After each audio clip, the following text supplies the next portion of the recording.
Hey there, I'm Olly and I'm going to be telling you about 5 of my favourite artists who have used art to explore and express their identities.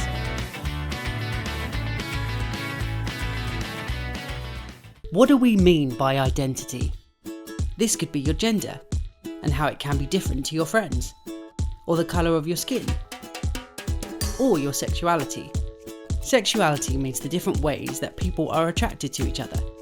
Some of you might be familiar with the term LGBTQ+. It stands for lesbian, gay, bisexual, trans, queer, and the plus represents lots of other sexualities and identities too. If you want to know more about these terms, click on the link below this video. Wouldn't it be boring if we were all the same? Now let's look at some artists who dare to be different. So someone who definitely made a big splash when it comes to gay representation in modern art is artist David Hockney. Although he was born in Bradford, England, Hockney spent a lot of time in Los Angeles in America. You see, he fell in love with his laid-back yet lively lifestyle. Hockney is openly gay and has created a lot of art which express moments of love and intimacy shared by two men.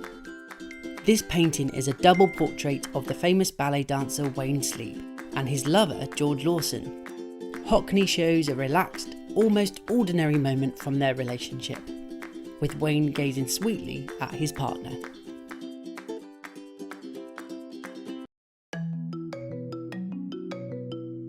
The British artist Grayson Perry is best known for his ceramic pots, his tapestries and his unforgettable outfits. And quite possibly it is his alter ego, whom he sometimes calls Claire, who has become his most memorable creation.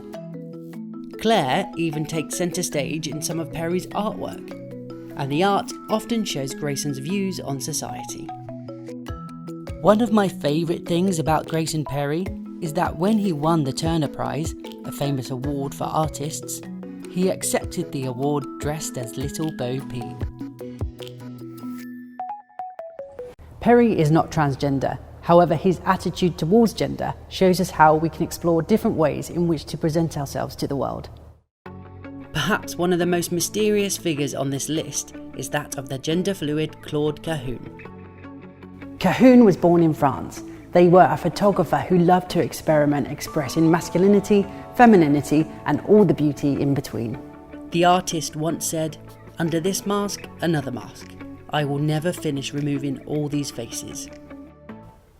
Cahun's self-portraits were supposedly both political and personal. The images asked the viewer to rethink gender roles. For example, what does it mean to be feminine? Sadly, a lot of Cahun's work was destroyed during the Second World War. This makes the work that did survive even more precious. Marlow Moss was born in England in 1889. Moss was actually born with a different name, but decided that Marlow suited her much better. In 1926, she started wearing suits, shirts, and other outfits. At the time, people thought that this was kind of masculine, and that she was breaking the rules. Well, whatever anyone thinks, I think she looked awesome. Simply stylish and sharp. Actually, it's almost as if the way she represented herself can be seen in some of her artwork. Take a look at this piece. Marlow spent a lot of time in Paris, and it is here that she met her lifelong partner, Antoinette Neoff.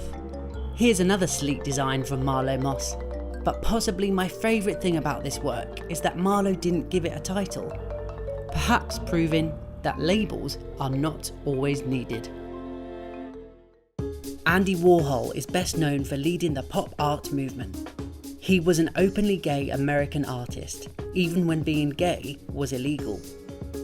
Warhol's bright and bold work looked at themes such as celebrity culture, consumerism, and even death. Today, he is one of the most iconic artists of all time. However, Warhol was not always successful.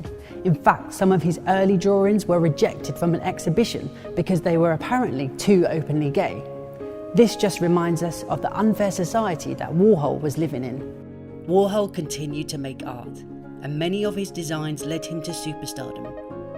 He created work which was original, eye-catching, and hugely popular, even today.